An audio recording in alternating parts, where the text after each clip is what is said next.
Assalamualaikum warahmatullahi wabarakatuh.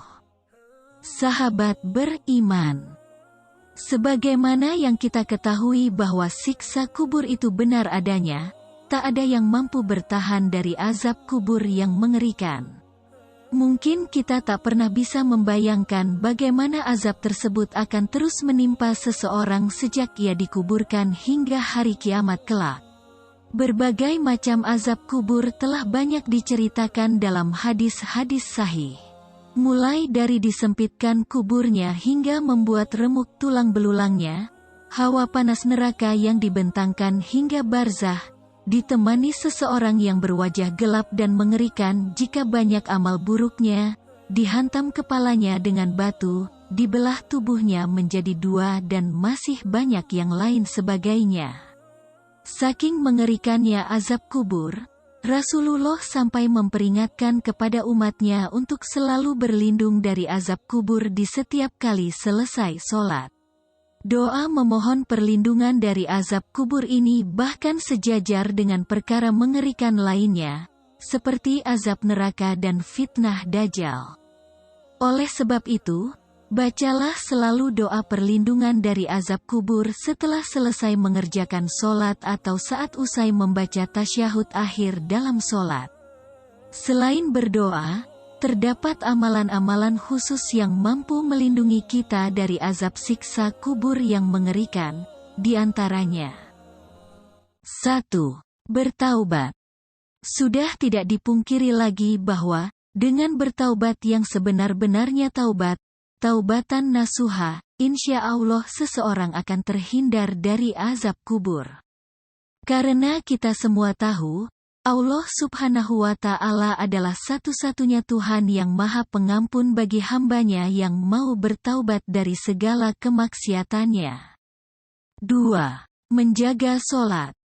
Imam Al-Ghazali dalam kitabnya Mukasyafatu Al-Qulub, halaman 178, mengutip sebuah hadis dari Abu Naim menjelaskan bahwa, barang siapa yang meninggalkan sholat dengan sengaja, maka Allah akan menuliskan namanya di atas pintu neraka yaitu dari nama orang yang memasukinya, neraka.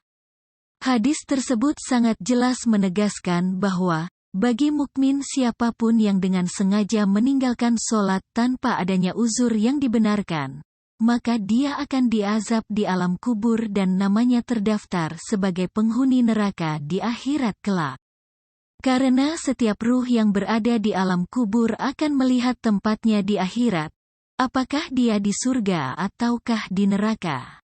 Oleh sebab itu, hal kedua yang bisa menyelamatkan kita dari siksa kubur adalah dengan menjaga sholat 5 waktu kita. 3. Bersedekah. Orang yang suka bersedekah akan senantiasa mendapatkan rahmat dari Allah Subhanahu wa Ta'ala, sehingga hal tersebut bisa menyelamatkan kita dari siksa kubur. Namun, sebaliknya bagi orang yang enggan menginfakkan sebagian hartanya, maka harus bersiap untuk menerima siksa kubur. Hal tersebut sebagaimana wasiat dari Rasulullah Shallallahu Alaihi Wasallam kepada sahabat Ali bin Abi Thalib, "Wahai Ali, orang yang dermawan itu dekat dengan Allah, dekat dengan rahmatnya dan jauh dari azabnya, orang yang bakil itu jauh dari Allah, jauh dari rahmatnya dan dekat dengan azabnya." Bersedekah merupakan sebuah tanda bahwa segala sesuatu yang dimiliki manusia pada hakikatnya bukanlah miliknya, melainkan milik Allah yang harus dibagikan kepada sesama. Allah membagikan rezeki yang berupa materi ataupun makanan tidak langsung jatuh dari langit, melainkan melalui wasilah atau perantara orang yang dikehendakinya.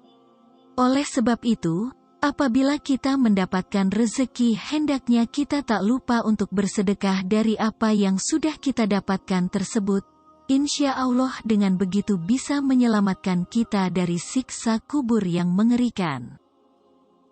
4. Berdoa. Doa memohon perlindungan dari siksa kubur tersebut bisa kita baca di setiap selesai sholat atau bisa juga dibaca saat selesai membaca tasyahud akhir dalam sholat. Insya Allah dengan memperbanyak membaca doa tersebut, Allah berkenan untuk menghindarkan kita dari siksa kubur. 5. Membaca Al-Quran, terutama surah Al-Mulk. Ada beberapa riwayat yang menunjukkan keutamaan apabila kita rutin membaca surah Al-Mulk. Salah satunya adalah riwayat dari An-Nasai yang menyebutkan bahwa, barang siapa yang membaca Tabarakallazi biyadihil mulk, surah Al-Mulk, di setiap malam, akan terhalangi dari azab kubur. Oleh karenanya, para ulama besar sangat menganjurkan untuk membaca surah Al-Mulk ini. Apabila kita belum mampu sekali selesai, maka boleh dicicil. Misalnya, pada ayat pertama dibaca pada saat sholat qobliyah zuhur. Setelah itu 10 ayat kedua dan ketiga bisa dibaca saat sholat asyar dan maghrib. Lengkap sampai 30 ayat bisa dibaca di akhir malam atau sholat tahajud. Insya Allah dengan begitu sudah cukup menyelamatkan kita dari siksa kubur. 6. Mengamalkan isi Al-Quran. Mungkin banyak dari kita yang mampu memahami makna yang terkandung dalam setiap surah dalam Al-Quran. Akan tetapi cukup sedikit dari kita yang mau mengamalkan isi dari Al-Quran itu sendiri. Hal inilah yang menjadi salah satu penyebab siksa kubur. Oleh sebab itu, apabila kita membaca dan mentadaburi isi dari Al-Quran, sebaiknya kita juga mengamalkan apa yang ada dalam Al-Quran. Setidaknya mulailah dari diri kita sendiri, dan jika sudah mampu mengamalkan dengan baik, amalkan juga kepada sesama muslim lainnya. Karena dengan mengamalkan isi dari Al-Quran insya Allah kita juga membantu sesama muslim agar selamat dari siksa kubur.